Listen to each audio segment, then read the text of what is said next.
All right, so today we're going to be talking about some standardized expectations for how we should be assembling our transport circuits at Tech.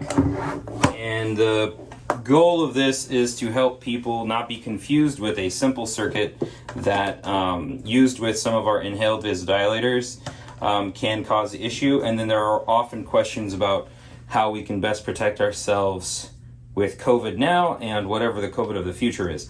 And so our recommendation is that there is no filter needed here at the port on the ventilator. Per the manufacturer's instructions and our instructions, there is no need for this because this is a one-way circuit. There is an internal filter that filters ambient air prior to it getting blended with oxygen and sent into the patient. So this area here is at no risk and does not require a filter. We do want a filter in the circuit because we want to be able to filter exhaled gases. Toward the patient connection end of this filter, there is a PEEP valve, and the PEEP valve is where exhaled gases are released from the circuit.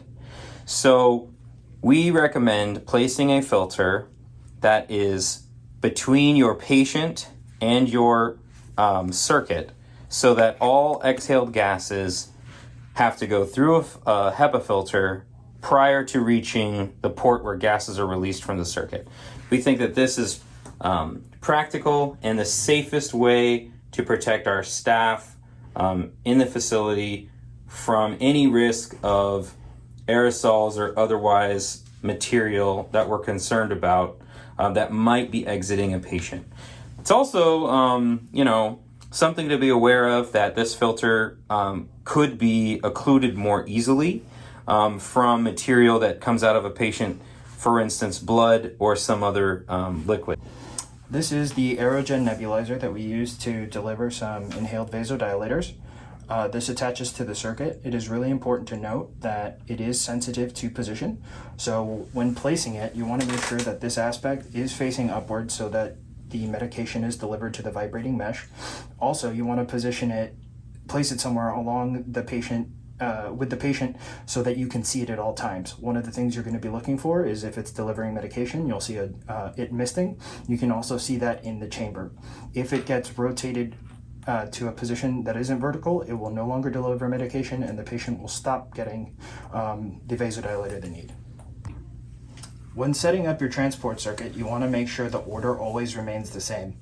It's going to go ventilator circuit, your filter, the nebulizer, and then your ballard. We recommend always using a ballard because it simplifies the circuit, removes the need for adapters, and spaces the neb between that and the ET tube. So when setting this up, make sure that your nebulizer is continuously nebulizing and that it is in vertical position and you can visualize it. All right, so what we have here is the Prax Air Nitric Oxide Injector module. This is disposable, and like I said, this is manufactured by Prax Air.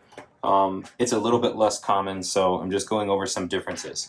Now, Dan and I would argue that connecting the inhaled Velitree or inhaled epoprostenol circuit is actually simpler because there's only one part of the circuit you have to deal with, whereas with nitric oxide there are two.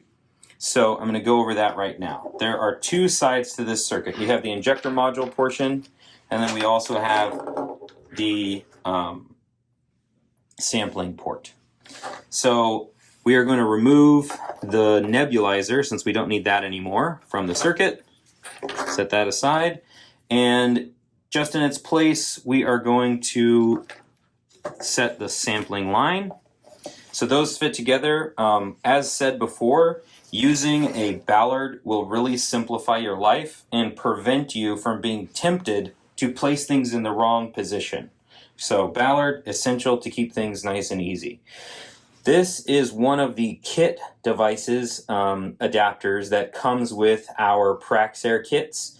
And so we're gonna show you how to connect the injector module here. The most common issue comes when people try to connect the injector module to the ventilator. Note that it has an arrow on it, so it is one way.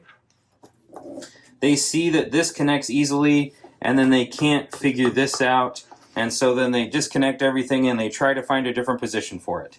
So it has 2 male connections on it. What you can do with this adapter is just pull this end off.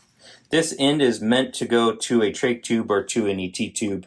But if you pull this part off, you can then insert it and assemble the circuit in the desired format.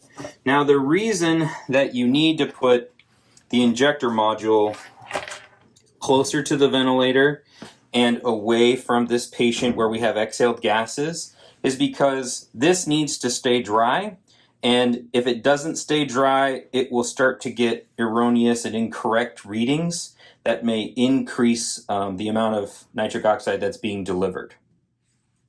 3.